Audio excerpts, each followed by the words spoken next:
Summer will be here before we even know it, and with summer comes volleyball camps. There are almost too many options to pick from when looking at volleyball camps for your player. I'm going to go over some of the most common volleyball camps that you'll see and how to pick the right one for your child. Here we go.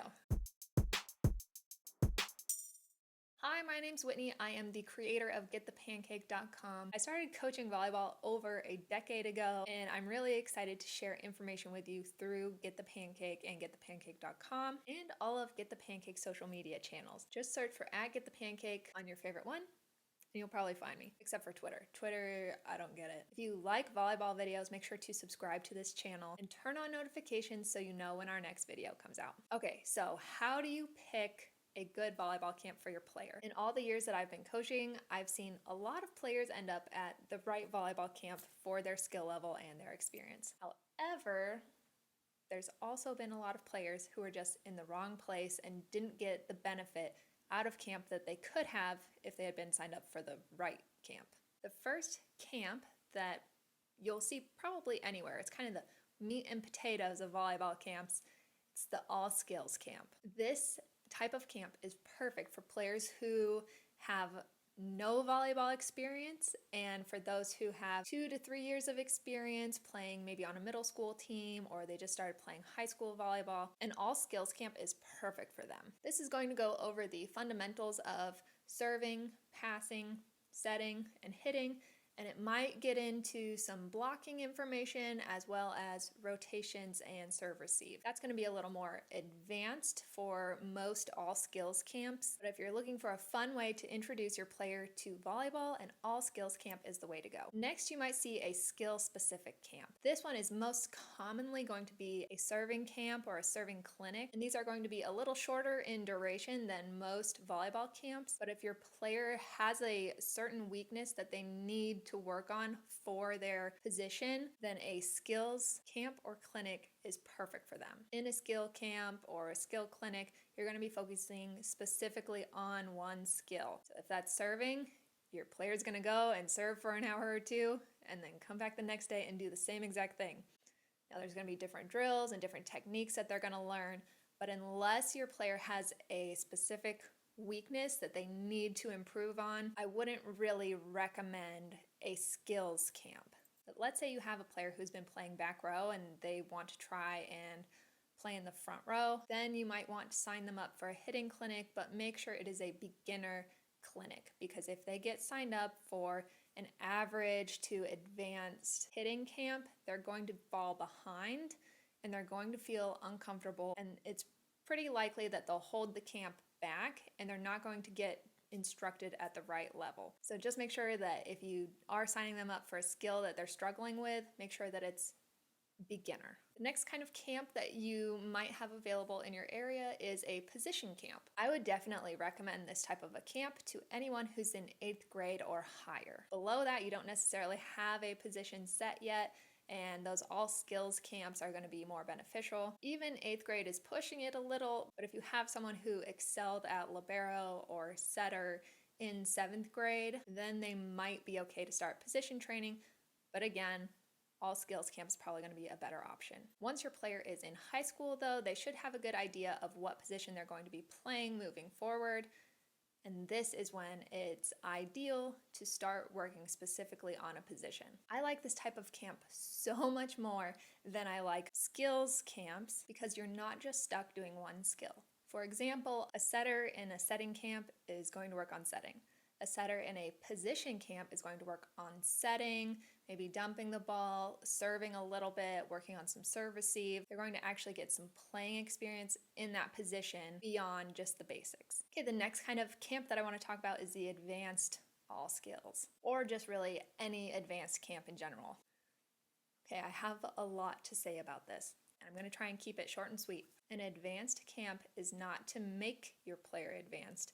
An advanced camp is for a player who is already advanced and needs specific critique on certain skills. Just because you have a junior who got cut last year and she needs to make varsity or else she's not playing, do not sign her up for advanced camp. That would be an all skills, a beginner or intermediate level, but that type of player is going to get left in the dust. They're going to get feelings hurt if you sign them up for advanced camp before they're ready. A good indicator that you should sign up for an advanced camp would be if you were on a middle school A team, you played for a high-level club team, or if your players in high school, let's say they were a freshman last year and they made the sophomore team, that's another indicator that they might be ready for an advanced camp. Remember, advanced camp is for already advanced players, not for players who want to be advanced. If you're not sure, talk to the director of the camp before you sign your player up. Be ready to discuss what your player has done in the past, and the director might be able to steer you in one direction or the other,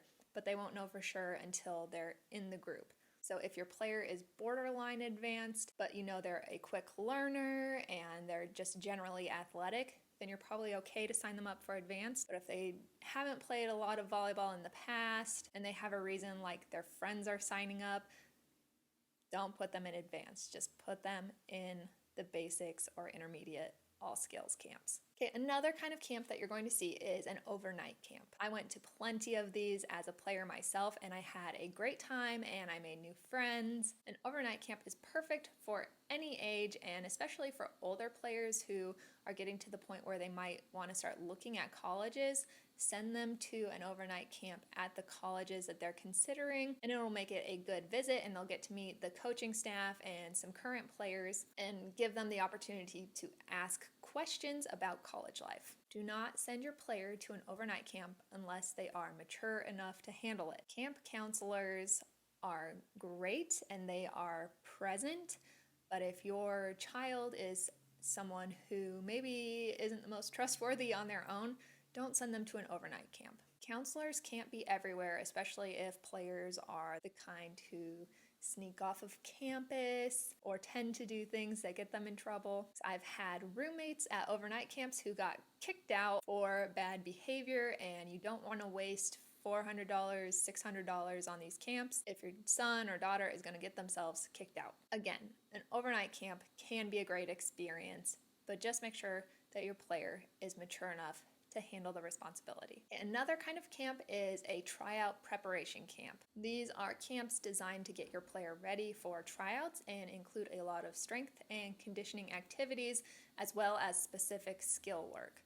Now, in a tryout setting, you're going to have certain tests like how many serves out of 10 can you make in a row? Can you do a float serve? Can you do a jump serve? How many passes in a row can you make to the target? So a tryout preparation camp is going to get your player ready for that tryout. But what your player gets out of this camp really depends on how much they put into it. So we can try and get your player to increase her vertical by 4 or 5 inches over the summer, but if she's showing up, goofing off, not really taking it seriously, it's probably not going to be worth the money. Sign your child up for tryout prep if they are actually interested in getting better for tryouts. If not, all skills camp. One thing I don't like about tryout prep type of programs, you want to make sure that your program has a lot of game opportunities as well. Doesn't really matter what your vertical is if you can't play volleyball. I would recommend signing up for a tryout prep program while also doing other volleyball camps, whether that's all skills, intermediate, or advanced,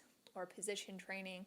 But tryout prep should be more supplemental rather than the only camp that you choose. Okay, and the last type of camp that I want to talk about is open gyms. If you want the best bang for your buck, sign your kid up for open gyms. Most times these are just drop in and only cost $5 to $10 for a couple of hours of volleyball. Make sure that it's an organized open gym if you want camp-like results. But in all honesty, in all of the years that I've ran camps and clinics, I've seen the biggest improvement in players from just an hour or two of open gyms every week over the span of like 6 or 8 weeks or something. That's personally, for me, where I've seen the biggest improvements, because they're on the court, they're playing, it's fast-paced. Make sure that there's 2 to 3 coaches per court, and you are going to get incredible results just from going to open gyms. Thank you so much for watching. That's my advice on how to choose the right volleyball camp for your child. If you have any other camps available to you and you want to hear my input on whether you should sign up your child for that camp or not,